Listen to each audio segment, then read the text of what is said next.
Hello everyone, welcome back once again to my channel, The Rational Economist.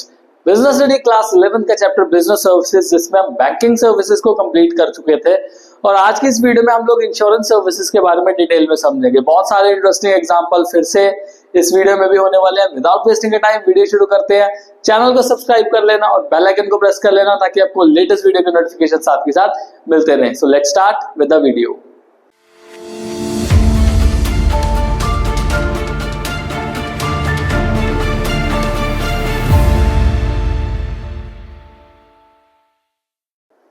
So students, आपको एक चीज बताऊं, जो इंश्योरेंस होती है ना, इंश्योरेंस हम सबके लाइफ में बहुत ज्यादा जरूरी होती है। बिकॉज हर किसी के लाइफ में कोई ना कोई रिस्क जो है वो एसोसिएटेड होता है और हम रिस्क को देखो खत्म तो कर नहीं सकते कंप्लीटली, पर क्या हम उसको मिनिमाइज कर सकते हैं? यस, हम उसको मिनिमाइज कर सकते हैं और वो मिनिमाइज जो किया जा सकता है वो इंश्योरेंस पॉलिसी की हेल्प से किया जा सकता है। अगर आपके पास इंश्योरेंस पॉलिसी है तो आप एक किस्म से सेफ्टी नेट में आप आ जाते हो। आपका पैसा ज्यादा खर्च होने के चांसेस जो है वो बहुत कम हो जाते हैं। अब सिंपल सा एग्जांपल समझो, किसी के घर में मान लो सपोज किसी भी तरह की हेल्थ रिलेटेड प्रॉब्लम्स आ गई तो आपको पता है कि हॉस्पिटल्स में कितने ज्यादा बिल्स लगते हैं। अगर आपके पास एक इंश्योरेंस पॉलिसी है, हेल्थ इंश्योरेंस की पॉलिसी है, तो आपका काफी ज्यादा पैसा बच सकता है और आपको मेंटल प्रेशर जो है वो भी फेस नहीं करना पड़ेगा। तो इंश्योरेंस इसलिए जरूरी है। सिर्फ और सिर्फ किताबी ज्ञान के लिए हमने इस टॉपिक को नहीं पढ़ना, हमने इस टॉपिक को बहुत ही बारीकी से समझना है। बिकॉज ये टॉपिक जेन्युइनली हेल्पफुल है आपकी पूरी लाइफ के लिए और आपको काफी सारी चीजें पता लगेगी। आने वाले टाइम में देखो, आप सभी ने काम भी करना है, आप सभी ने पैसा कमाना है, पैसा कमाना आपको सिक्योरिटी भी चाहिए। तो सिक्योरिटी क्या इंश्योरेंस पॉलिसी से मिल सकती है? डेफिनेटली इंश्योरेंस पॉलिसी से सिक्योरिटी मिल सकती है। अब इतनी कहानी बता दी, अभी इंश्योरेंस है क्या? अब इंश्योरेंस क्या होता है? बेसिकली ये कॉन्ट्रैक्ट होता है किसके बीच में? Between the insurer and the insured. ये दो वर्ड्स हमें समझने हैं पहले कि इंश्योरर क्या है और इंश्योर्ड क्या है। अगर हमें इंश्योरर और इंश्योर्ड का पता है तो आगे आने वाले टॉपिक्स में हमारे लिए बहुत ज्यादा इजी काम रहने वाला है। देखो, इंश्योरर वो होता है, वो कंपनी होती है जो कि आपको इंश्योरेंस पॉलिसी सेल करती है। ये आपको इंश्योरेंस पॉलिसी सेल करेगी और at the end of the day ये इंश्योरेंस पॉलिसी आपका रिस्क मिनिमाइज करने में हेल्प करेगी। इंश्योर्ड वो पर्सन होता है जो एक्चुअल में इंश्योरेंस पॉलिसी को बाय करता है। ये क्यों बाय करता है? बिकॉज इंश्योर्ड बंदे को एक चीज पता है कि यार मेरी लाइफ जो है ना उसमें रिस्क बहुत सारा है। ये रिस्क जो है उसकी वजह से काफी सारे लॉसेज हो सकते हैं और उस लॉस को देखो, लॉस को कंप्लीटली खत्म नहीं कर सकते बट उसको मिनिमाइज तो कर सकते हैं। और जो इंश्योरेंस पॉलिसी है इस लॉस को मिनिमाइज करने में या कई केसेस में इंश्योरेंस पॉलिसी लॉसेज को कंप्लीटली खत्म करने में भी क्या करती है? हेल्प करती है। Now in which insurer agrees to make good the loss of insured on happening of an event. Now this is also an important point. Happening of an event. Happening of an event क्या है? देखो यार, किसी भी बंदे की life में कोई भी बुरा इवेंट आ सकता है। Life related issue, right? उसकी हेल्थ के रिलेटेड इशू, हेल्थ बहुत ज्यादा खराब हो सकती है, उसके लिए पैसा चाहिए। काम कर रहा है, काम वाली जगह पे आग लग गई, अगेन प्रॉब्लम क्रिएट हो गया।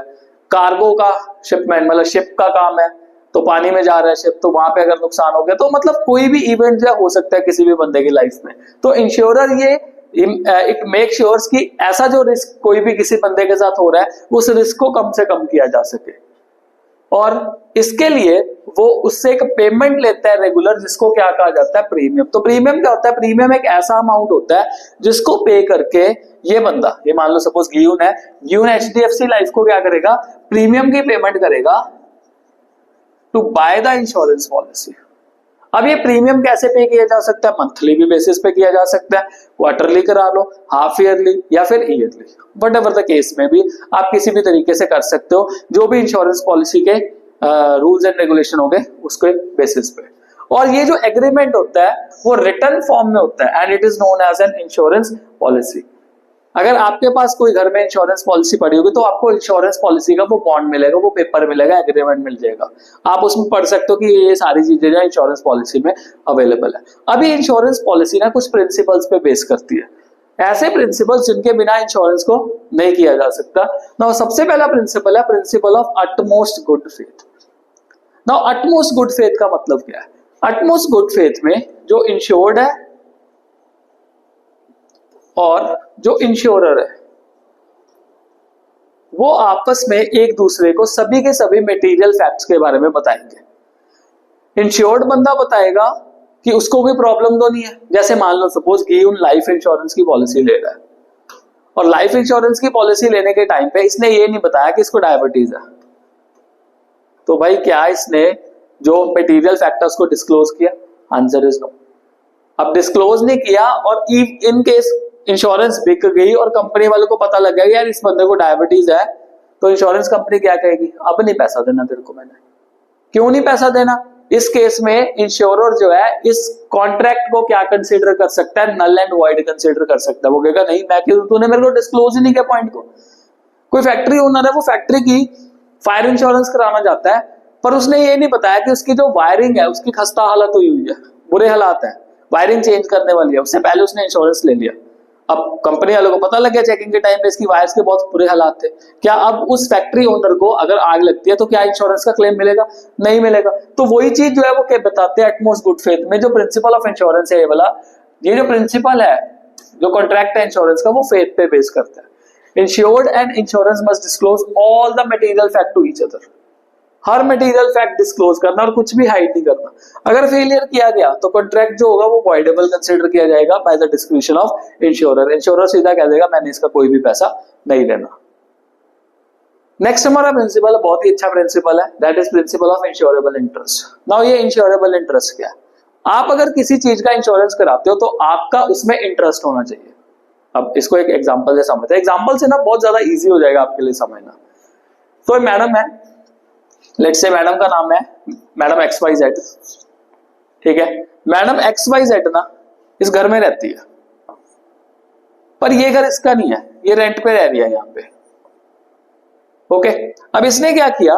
इसने इस घर की इंश्योरेंस पॉलिसी ले ली, फाइन। अब मेरे को बताओ एक चीज, क्या इस जो लेडी XYZ का इस घर में कोई इंश्योरेबल इंटरेस्ट है? बिल्कुल नहीं है। क्यों नहीं है? Because she is not the owner of the house. ये ओनर नहीं है, ये रेंटेड है, ये रेंटेड हाउस में रह रही है, तो कोई इंश्योरेबल इंटरेस्ट नहीं है। और ऐसे केस में अगर कोई इंश्योरेबल इंटरेस्ट नहीं होता और आप फालतू में इंश्योरेंस ले लेते हो तो ऐसे इंश्योरेंस पॉलिसी को एक गैम्बल कंसीडर किया जाएगा और ये फ्रॉडुलेंट एक्टिविटी मानी जाएगी और लॉ इसको कभी भी परमिट नहीं करता। लॉ कहता है आप ले ही नहीं सकते इसको।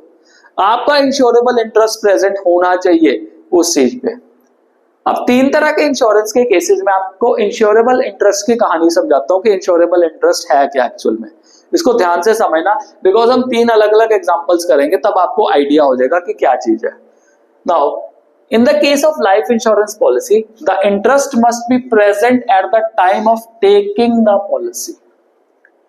इंटरेस्ट प्रेजेंट होना चाहिए eight the time of taking the policy. अब इसका मतलब समझो क्या है, एग्जांपल से समझते हैं। वी हैव मिस्टर ए, तो मिस्टर ए ने क्या किया, अपनी वाइफ के लिए ना एक LI पॉलिसी ले ली, दैट मींस लाइफ इंश्योरेंस की पॉलिसी ले ली।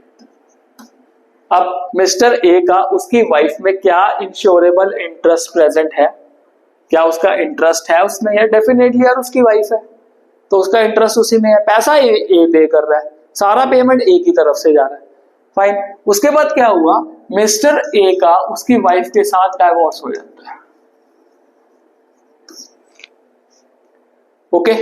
अब अगर उसकी वाइफ के साथ डिवोर्स हो गया और डिवोर्स के कुछ टाइम के बाद उसकी वाइफ की डेथ हो जाती है, लॉस हो गया, उसकी वाइफ की होगी डेथ।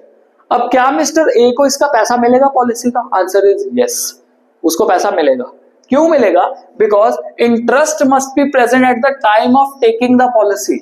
मतलब पॉलिसी के टाइम पे इंटरेस्ट होना चाहिए, बाद में कोई लेना देना नहीं है। लॉस हो गया पर during the time of policy उसका इंटरेस्ट था, लॉस हो गया इंश्योरेबल इंटरेस्ट नहीं था, इट डजंट मैटर, उसको पैसा मिल जाएगा, फाइन। अब सेकंड देखते हैं।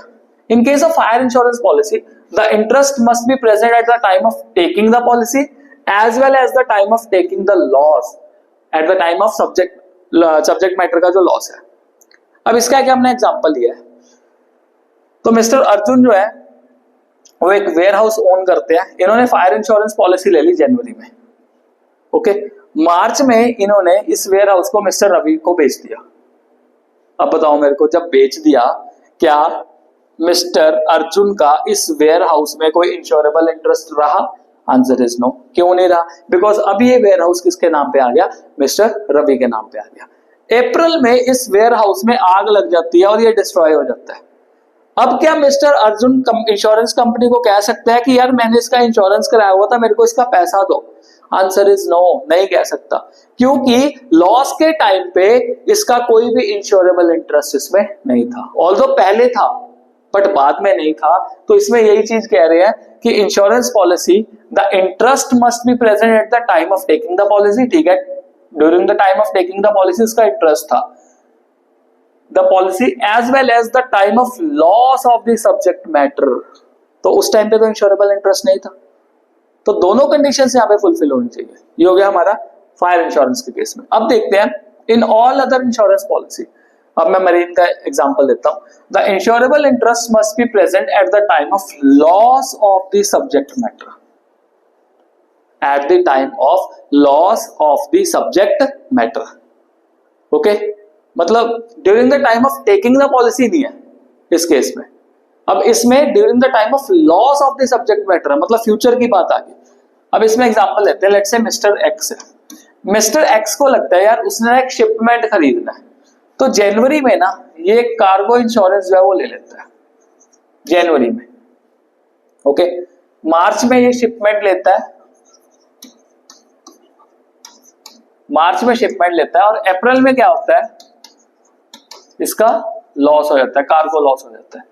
अब क्या मिस्टर एक्स को जो लॉस हुआ है, क्या इंश्योरेंस कंपनी इसको पैसा पे करेगी? Answer is yes, they will pay him the money, because the insurable interest must be present at the time of loss of the subject matter. It doesn't matter जब उसने insurance policy लिया था उस time पे insurable interest था या नहीं था, doesn't even matter.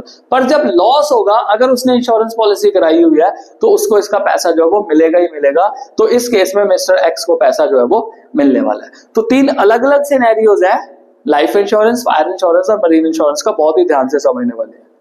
Next one देखते हैं। Next is principle of indemnity. देखो, जो इंश्योरेंस पॉलिसी का कॉन्ट्रैक्ट होता है वो प्रॉफिट कमाने के लिए नहीं होता, वो लोगों को लॉस मिनिमाइज करने के लिए होता है। ओके, अब मान लो सपोज स्क्विड गेम के रिक्रूटर का घर जो है वो आग से जल गया। अब आग से जलने के बाद इसके घर का लॉस जो है वो हुआ 1 लाख रुपए का। इसने इंश्योरेंस पॉलिसी कराई हुई थी और वो इंश्योरेंस पॉलिसी कितने की थी? 2 लाख रुपए की इंश्योरेंस पॉलिसी थी। अब रिक्रूटर साहब जो है भोला सा मुंह बना के जाते हैं इंश्योरेंस कंपनी के पास, मेरा घर जो है वो सड़ गया, मेरे को 2 लाख रुपए दे दो। अब कंपनी पागल थोड़ा है, कंपनी पहले क्या करेगी? वैल्यूएशन करेगी। कंपनी देखेगी कि भाई एक्चुअल में इसका लॉस कितना हो रहा है, तो कंपनी देखती है इसको लॉस कितने का हो रहा है, 1 लाख रुपए तक का हो रहा है। तो क्या कंपनी इसको 2 लाख रुपए देगी? नहीं, कंपनी इसको कितने देगी? 1 लाख रुपए, चाहे जितनी मर्जी भोली सूरत बना ले, कोई फर्क नहीं पड़ने वाला कंपनी को। बिकॉज जो इंश्योरेंस का कॉन्ट्रैक्ट होता है वो प्रॉफिट कमाने के लिए नहीं होता, आपकी जो लॉस है उसको कवर करने के लिए होता है। यही चीज जो है इस प्रिंसिपल में है, the insurance is not a contract of making profit, the purpose of insurance is to bring back the insured in the same financial position। तो इसका अगर 1 लाख का लॉस हुआ है तो इंश्योरेंस कंपनी 1 लाख रुपए पे कर देगी और जो इसका लॉस हुआ है वो क्या हो जाएगा? कवर हो जाएगा। This is principle of indemnity, और मोस्टली फायर इंश्योरेंस के केस में जो प्रिंसिपल ऑफ इंडेमनिटी है वो चलता है। Next, principal of contribution. तो प्रिंसिपल ऑफ कंट्रीब्यूशन क्या है? कई बार बताऊं क्या होता है, कई बंदे अलग अलग जो कंपनी है उसमें पॉलिसीज ले लेते हैं। फॉर एग्जाम्पल, ये हमारा लालची बंदा ग्रीडी मैन, ग्रीडी मैन ने क्या किया, एचडीएफसी में भी अपने घर की एक पॉलिसी ले ली और एक्सिस में भी अपने घर के लिए एक पॉलिसी ले ली। एचडीएफसी में इसने 1 लाख रुपए की पॉलिसी ली है और एक्सिस में इसने 50,000 रुपए की पॉलिसी ली है। ओके, इसके घर में आग लगी और टोटल 75,000 रुपीज का नुकसान हो गया। अब अगर टोटल 75,000 रुपीज का नुकसान हुआ है, इसके दिमाग में ये चीज आ सकती है यार दोनों कंपनी से 75,000 के बेसिस पे पैसा ले लेते हैं, बट ऐसा नहीं है। प्रिंसिपल ऑफ कंट्रीब्यूशन क्या कहता है? प्रिंसिपल ऑफ कंट्रीब्यूशन इसको जितना भी अमाउंट इसने पे किया हुआ है, जितना भी अमाउंट मतलब इसको मिलना है इस केस में, ये इसको रेशियो में पे करेंगे। किस तरह से रेशियो में पे करेंगे? अब इसको ध्यान से समझो। इसका टोटल लॉस कितना हुआ? 75,000 का। एचडीएफसी के पास कितना पैसा मिल सकता है? 1 लाख। एक्सिस के पास कितना पैसा मिल सकता है? 50,000। क्या दोनों अपना पूरा पूरा पैसा देंगे? नहीं, दोनों क्या करेंगे? कंट्रीब्यूट करेंगे कुछ कुछ पैसा। अब ये कितना कंट्रीब्यूशन करेंगे, दैट इज द क्वेश्चन। इसके लिए हमारे पास फॉर्मूला है। तो फॉर्मूला क्या है? हमारे पास जो सम एश्योर्ड है divided by total sum assured into loss. ये फॉर्मूला है। तो सम एश्योर्ड एचडीएफसी में कितना है? 1 लाख रुपए। टोटल सम एश्योर्ड कितना होगा? 1 लाख प्लस 50,000, 1,50,000 इंटू लॉस कितना हो गया? 75,000। तो अगर इसको डिवाइड करें, यहाँ पे 0 कैंसिल हो गया, 15 5 जा 75, तो 5,000 आ गया। तो यहाँ पे कितना आ जाएगा? 50,000। मतलब एचडीएफसी लाइफ से इसको कितने रुपए मिलेंगे? 50,000 रुपए मिलेंगे। वेयर एज एक्सिस से कितना पैसा मिलेगा? एक्सिस में इसका कितना सम एश्योर्ड है? 50,000। टोटल लॉस कितना हुआ है? 1,50,000। सॉरी, टोटल सम एश्योर्ड कितना है? 1,50,000 और लॉस कितना हुआ? 75,000। तो 1 3 3 25। तो 25,000 इसको किससे मिल जाएगा? एक्सेस से मिल जाएगा। तो 50 प्लस 25 हो गया total 75। This is principle of contribution. इसमें क्या है? प्रिंसिपल ऑफ इंडेमनिटी का कोरोलरी है, मतलब उसी के साथ अकॉर्डिंगली चलता है। According to this insurance policy, if a person has taken more than one insurance policy for the subject matter, subject matter इस केस में क्या है? घर आ गया। Then all the insurers will contribute the amount of loss and compensate him the actual loss. पूरा पैसा नहीं उठा के दे देना, जितना लॉस बनता है उतना ही पे करना है। अगेन इंडेमनिटी हमें क्या सिखाती है? प्रिंसिपल ऑफ इंडेमनिटी का सीधा ध्यान में रखना। प्रिंसिपल ऑफ इंडेमनिटी हमें सिखाती है कि जो इंश्योरेंस पॉलिसी का कॉन्ट्रैक्ट होता है वो किसी भी तरह का प्रॉफिट बनाने का कॉन्ट्रैक्ट नहीं होता, वो आपके लॉस को कम करने का कॉन्ट्रैक्ट होता है। वो आप जितना भी लॉस आपने सफर किया है उसको सही करने का होता है। इसको सॉल्व करने का एक बहुत ही आसान सा तरीका और भी है। वो तरीका क्या है? बहुत ही बेसिक सा तरीका है। अगर फॉर्मूला नहीं याद रहता ना तो यार सिंपली पता क्या करो, 1 लाख रुपया एचडीएफसी का है, 50,000 रुपया एक्सिस का है, सिंपली 2:1 कर दो। ये 2:1 बन रहा है ना, 4 0 यहाँ पे कैंसिल होगी, 4 0 यहाँ पे कैंसिल होगी, 5 1 5 2 सो 2:1 आ गया। अब 75,000 को 2:1 में डिस्ट्रीब्यूट कर दो। सो 75,000 इंटू 2/3 एंड 75,000 इंटू 1/3। तो भाई ये निकल आया हमारे पास। एक आ गया यहाँ पे 50,000 रुपीज और एक आ गया यहाँ पे 25,000। तो ये आप इस तरह से भी कर सकते हो अगर फॉर्मूला इनकेस आपको दिमाग से निकल गया। अगला देखते हैं प्रिंसिपल ऑफ सबरोगेशन। अब प्रिंसिपल ऑफ सबरोगेशन क्या है? सबरोगेशन को ना एग्जांपल से समझते हैं। तो अगेन फिर से हमारे पास ग्रीडी मैन आ गया। ग्रीडी मैन का ना एक गोडाउन था।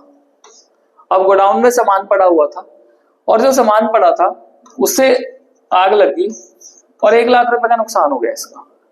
अब बैंक ने देखा तो बैंक ने इसको 1 लाख रुपए जो है वो पे कर दिया। पर क्या बैंक अभी इसको ऐसे छोड़ देगा?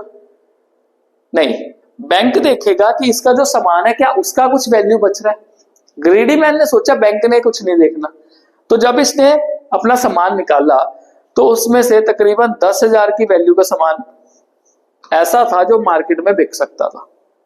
तो क्या ग्रीडी मैन को ये 1 लाख रुपए तो दे रही है इंश्योरेंस कंपनी, क्या ये 10,000 रुपए भी मिलेंगे? Answer is no. भाई यहाँ पे इंश्योरेंस कंपनी क्या कहेगी, आजा तेरे को मैं बताता हूँ, 1 लाख रुपए तेरे को हम ऑलरेडी पे कर चुके हैं। इंडेमनिटी याद करो, प्रॉफिट मेकिंग कॉन्ट्रैक्ट नहीं होता इंश्योरेंस, इंश्योरेंस लॉस को कम करने का कॉन्ट्रैक्ट होता है। तो ये भी इंडेमनिटी का जो पाथ है वो फॉलो कर रहा है। अब जो 10,000 रुपए का सामान होगा इसकी ओनरशिप भाई किसके पास चली जाएगी? कंपनी के पास चली जाएगी। तो कंपनी इसको 10,000 में से 1 रुपया भी नहीं देगी, एक फूटी कौड़ी भी पे नहीं करेगी। So after paying the compensation the insurer steps into the shoes of insured. When the insured is compensated for the loss और डैमेज, इस केस में ग्रीडी मैन को 1 लाख रुपया मिल गया, the property insured by him, the right of ownership of such property passes on to the insurer. तो ये जो एक्स्ट्रा का सामान बचा हुआ है जिसका 10,000 का वैल्यू है उसकी ओनरशिप किसके पास चली जाएगी? इंश्योरेंस कंपनी के पास चली जाएगी। अगेन वही बात है, once the compensation is given later on if insured realizes some money by sale of damaged property then it will bring profit for him and insurance is not a contract of profit making। वही कहानी जो थी मैंने आपको detail में समझा दी। अगला आता है प्रिंसिपल ऑफ कॉज अप्रॉक्सिमा। किसी मतलब जो इंश्योरेंस का कॉन्ट्रैक्ट है ना, अगर मान लो सपोज किसी बंदे ने कॉन्ट्रैक्ट किया है, अगर लॉस बंदे को उस कारण की वजह से होता है जो कि उस इंश्योरेंस पॉलिसी में लिखा हुआ है देन तो बंदे को पैसा मिल जाएगा, अदरवाइज उसको पैसा नहीं मिलने वाला। तो ये क्या कहती है? According to this principle cause और reason for the loss must be related to the subject matter of the insurance contract. Insurance contract में वो लॉस का कारण लिखा होना चाहिए If loss is due to some other cause, then the insurer can deny to pay the compensation. Insurance उसको compensation पे करना डिनाई कर सकते हैं। लॉजिकली समझते हैं, इसका एक बहुत ही बेसिक सा एग्जांपल है। A ship is insured against loss caused by storm. तो एक शिप है, तो अगर समुद्री तूफान वगैरह आता है तो उसके लिए क्या है, इंश्योर्ड है। मतलब कॉन्ट्रैक्ट में लिखा हुआ है कि अगर तूफान की वजह से शिप में कोई नुकसान आता है तो वो पैसा जो है इंश्योरेंस कंपनी पे करेगी। शिप सिवियर स्टॉर्म को फेस करती है बट सरवाइव कर लेती है। Later because of the water that enter during the storm, अब शिप में क्या होता है, पानी भर जाता है। The cargo becomes damp and ferment causing an explosion and damaging the ship. अब उसमें एक्सप्लोजन हो गया। Here the proximate cause, that is immediate dominant cause of the damage is fermentation, which is not covered, जो कि directly storm के साथ related नहीं है। स्टॉर्म को तो सर्वाइव कर लिया, स्टॉर्म ही था जो कॉज प्रॉक्सिमा था। स्टॉर्म की वजह से ही अगर नुकसान हुआ था तो इंश्योर्ड को इंश्योरेंस जो कंपनी है वो पैसा पे करती, पर जो नुकसान हुआ है वो हुआ ही नहीं स्टॉर्म की वजह से। नुकसान तो it is just because of the fermentation, fermentation की वजह से नुकसान हो रहा है, तो भाई उसको पैसा नहीं मिलेगा, 1 रुपया भी नहीं मिलेगा उसको, रोता रह जाए जितना मर्जी, उसको कोई भी पैसा नहीं मिल रहा। हाँ, अगर स्टॉर्म से नुकसान होता फिर तो डेफिनेटली उसको पैसा मिलना ही था। Last principle is principle of mitigation of loss. Mitigation of loss का मतलब क्या है? लेट्स से इस बंदे का घर में आग लगी। मिटिगेशन का मतलब क्या होता है? अगर मान लो सपोज इसने इंश्योरेंस पॉलिसी ना ली होती तो डेफिनेटली ये क्या ट्राई करता है यार, अपने घर की आग बुझाए। मैक्सिमम टू मैक्सिमम ट्राई करता है यार घर की आग जो है बुझाने की कोशिश करे, चाहे पानी यूज करे या फिर सैंड यूज करे, जो भी इससे कोशिश हो पाती है करता, ट्राई करता। पर इंश्योरेंस पॉलिसी लेने के बाद ये मान लो सपोज इसके घर में आग लग जाती है और ये ऐसे खड़ा है, उसको ऐसे खड़े होकर देख रहा है कि यार मैंने तो इंश्योरेंस कराई हुई है, क्या दिक्कत है। तो मिटिगेशन ऑफ लॉस, आप लॉस को कम से कम तो करो एटलीस्ट। आप हर चीज को किसके ऊपर छोड़ रहे हो? आप इंश्योरेंस कंपनी के ऊपर छोड़ रहे हो। तो क्या ऐसी जो चीजें हैं वो सही है, वो क्या है, बिल्कुल गलत है। उसी के बारे में इसके बारे में कहा हुआ है, according to this principle the insured, यहाँ पे इंश्योर्ड आ रहा है, must take care of his property in the same way as he would take care without taking the insurance policy. अगर इंश्योरेंस पॉलिसी नहीं ली होती तो डेफिनेटली उसने टेक केयर करना था। The insured should not become careless of his property after taking insurance policy. तो ये ड्यूटी है इंश्योर्ड बंदे की, यहाँ पे इंश्योर्ड आ गया है, जहां पे भी आया उसको इंश्योर ही लिखना। तो इंश्योर्ड बंदे की ये ड्यूटी होती है कि एटलीस्ट वो रीजनेबल एफर्ट तो करे ताकि इंश्योर्ड प्रॉपर्टी को बचाया जा सके। अब हर चीज थोड़ा ना वो इंश्योरेंस पॉलिसी पे छोड़ देगा कि यार आग लग गई, सड़ गया, पैसा दो। इंश्योरेंस कंपनी पूछेगी भाई तूने क्या किया इसको बचाने के लिए? कुछ भी नहीं किया, कोई एफर्ट नहीं किया, खड़ा रहा मैं तो बस। तो ये प्रिंसिपल को क्या कर रहा है, वायलेट कर रहा है। तो ये हमारे कुछ प्रिंसिपल्स थे जिसपे हमारी इंश्योरेंस पॉलिसी क्या करती है, रिलाई करती है। नेक्स्ट समझते हैं टाइप्स ऑफ इंश्योरेंस। अब टाइप ऑफ इंश्योरेंस हमारे पास 4 तरह की है। लाइफ इंश्योरेंस, जिसको टर्म लाइफ इंश्योरेंस भी कहते हैं, फायर इंश्योरेंस, मरीन इंश्योरेंस और हेल्थ इंश्योरेंस। क्या क्या है ये बेसिकली समझते हैं। First is whole life insurance policy. अब ये होल लाइफ इंश्योरेंस पॉलिसी क्या है? लेट्स से मिस्टर ए नाम का एक बंदा है, इसने 30 साल की एज में ना, 30 ईयर की एज में इसने क्या किया, एक एलआई पॉलिसी ले ली और ये हर साल क्या कर रहा है, इसका प्रीमियम पे कर रहा है। ठीक है, अब प्रीमियम पे करता करता हुआ क्या, 75 ईयर्स में आके इसकी डेथ हो जाती है। तो इसका जो नॉमिनी है, 75 ईयर्स के बाद इसकी डेथ हो जाती है मिस्टर ए की, तो इसका जो नॉमिनी है मिस्टर ए का, वो क्या करेगा, ये पॉलिसी को क्लेम कर लेगा। पॉलिसी का जितना भी पैसा होगा इसको मिल जाएगा, मिस्टर ए के नॉमिनी को मिल जाएगा। तो this is called whole life assurance policy. Isn't it easy? Second आते हैं एंडोमेंट लाइफ इंश्योरेंस पॉलिसी। अब एंडोमेंट लाइफ इंश्योरेंस पॉलिसी का क्या मतलब है, अब इसको बेसिक से समझते हैं। एंडोमेंट लाइफ इंश्योरेंस पॉलिसी में क्या होता है? अब इस केस में देखो, मिस्टर ए ने मान लो सपोज 20 साल के लिए 10 लाख रुपए की ना एंडोमेंट लाइफ इंश्योरेंस पॉलिसी ले ली। अब इसमें 2 कंडीशंस हो सकती है। अगर 20 इयर्स तक ये बंदा जो है वो जिंदा ही रहता है, तो आफ्टर 20 इयर्स जो 10 लाख रुपए हैं वो किसको मिल जाएंगे, मिस्टर ए को मिल जाएंगे।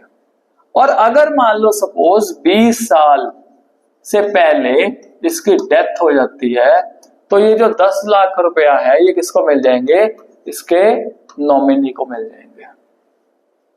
तो ये ना एक सेविंग पर्पस के तौर पर भी, मतलब सेफ्टी नेट के तौर पर भी और इन्वेस्टमेंट के तौर पर भी की जा सकती है। वेयरएज एश्योरेंस के केस में क्या था, एश्योरेंस के केस में नॉमिनी को ही पैसा मिलना था। इसके केस में जिस बंदे ने अपनी एक्चुअल में पॉलिसी कराई है, जो इंश्योर्ड है, अगर वो उसके साथ ऐसा कुछ इवेंट नहीं होता तो भाई उसको भी पैसा मिल जाएगा। समझे, इजी है।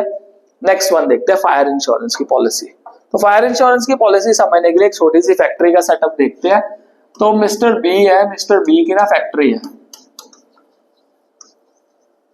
तो इसके जो हमने 3 टाइप्स लिखे हैं यहाँ पे, स्पेसिफिक, डबल इंश्योरेंस या फिर री इंश्योरेंस। तो मिस्टर बी की एक फैक्ट्री है।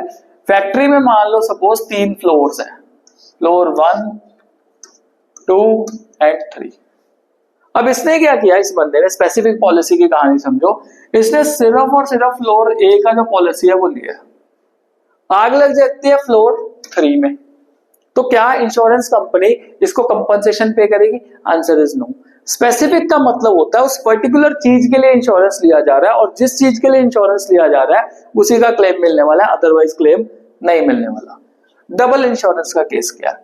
अब मिस्टर बी ने फैक्ट्री के लिए 2 कंपनी से इंश्योरेंस ले लिया, एक तो HDFC और दूसरा कौन सा हो गया, एक्सिस। ये वही वाला केस हो गया प्रिंसिपल ऑफ कंट्रीब्यूशन वाला। अब मान लो फैक्ट्री का लॉस कितना हो गया, लेट्स से आग की वजह से 75,000। HDFC के पास सम कितना एश्योर्ड है इसका, 1 लाख रुपया। एक्सिस के पास कितना एश्योर्ड है, 50,000 रुपया। तो क्या HDFC इसको 1 लाख का 1 लाख में से 75,000 दे देगा और जो एक्सिस है वो 50,000 दे देगा? नहीं, बिकॉज प्रिंसिपल इज जो प्रिंसिपल ऑफ इंडेमनिटी क्या कहता है, जो इंश्योरेंस पॉलिसी है, इंश्योरेंस का जो कॉन्ट्रैक्ट है वो प्रॉफिट बनाने का कॉन्ट्रैक्ट नहीं है, वो लॉस को कम करने का कॉन्ट्रैक्ट है। तो at the end of the day इसको उतना ही पैसा मिलेगा जो इसके लॉस को कवर करेगा। मतलब HDFC 50,000 देगा और एक्सिस जो है वो 25,000 पे करेगा। री इंश्योरेंस, ये बहुत इंपॉर्टेंट है, इसको समझो। री इंश्योरेंस के केस में क्या है, मान लो सपोज एक फैक्ट्री ओनर ने या फिर एक बड़े बड़े, इसमें मॉल्स वगैरह का केस आ गया, एक कंपनी है मिस्टर लेट्स से कंपनी का नाम है ABC। तो एक मॉल ने ना ABC कंपनी को कहा कि यार ये ना 100 करोड़ रुपए का हमारा इंश्योरेंस कर दो। यार ABC कंपनी डर गई, यार 100 करोड़ का बहुत बड़ा अमाउंट होता है। तो इसने क्या किया, इसने XYZ कंपनी को कहा कि आप इसी के ऊपर, इसी इंश्योरेंस के ऊपर आप हमें इंश्योरेंस दे दो तकरीबन 80 करोड़ रुपए का। अपने पास कितने का रखा, 20 करोड़ का, और XYZ को कितना दे दिया, 80 करोड़ रुपए का दे दिया। ठीक है। अब मान लो उस मॉल को क्या हो गया, लॉस हो गया। लॉस हुआ मान लो 50 करोड़ रुपए का।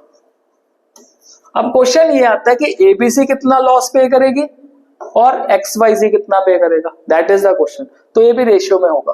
अब अगर 20 करोड़ और 80 करोड़ है तो इसका रेशियो अगर मैं बनाऊं तो 20 और 80 का रेशियो बन जाएगा 1/4।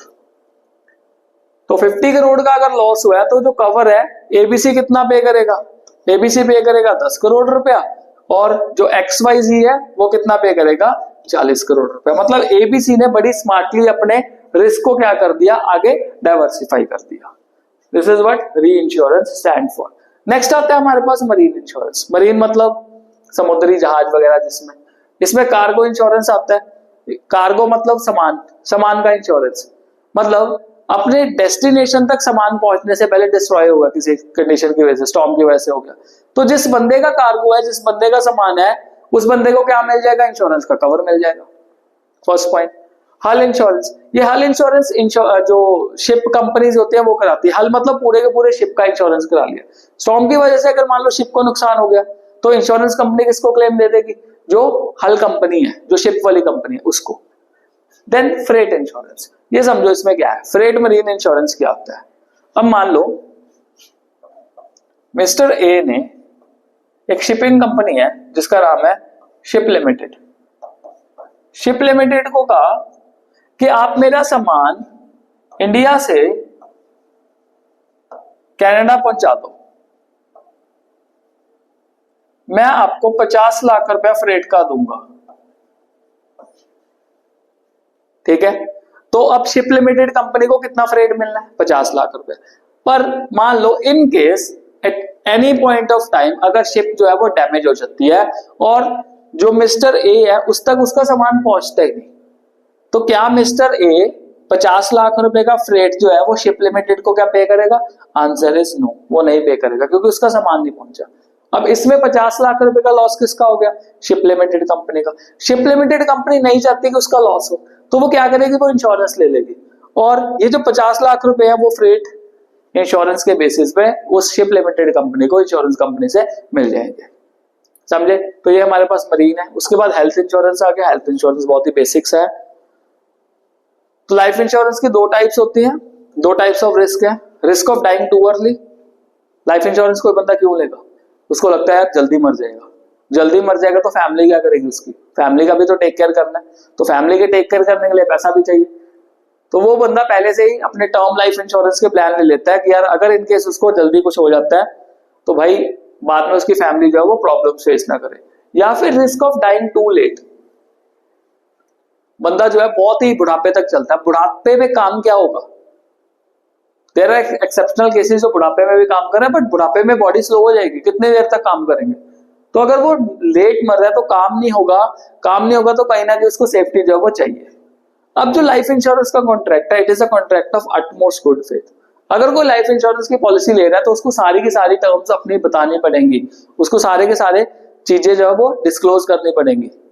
जैसे अगर किसी को मान लो हार्ट रिलेटेड प्रॉब्लम है तो उसको बताना पड़ेगा इंश्योरेंस कंपनी को कि मेरे को हार्ट रिलेटेड प्रॉब्लम है, तो अब उसकी वजह से उसको जो प्रीमियम है वो ज्यादा पे करना पड़ेगा। और कई केसेस में तो कंपनी जो लाइफ इंश्योरेंस की पॉलिसी है वो नहीं देगी, ये भी चीज हो सकती है। The insurable interest must be present at the time of taking the policy. Insurable interest eight the time of maturity is not required. भाई मेच्योरिटी के टाइम पे नहीं रिक्वायर्ड। जैसे मैंने आपको मिस्टर ए और उसकी वाइफ वाला बताया था।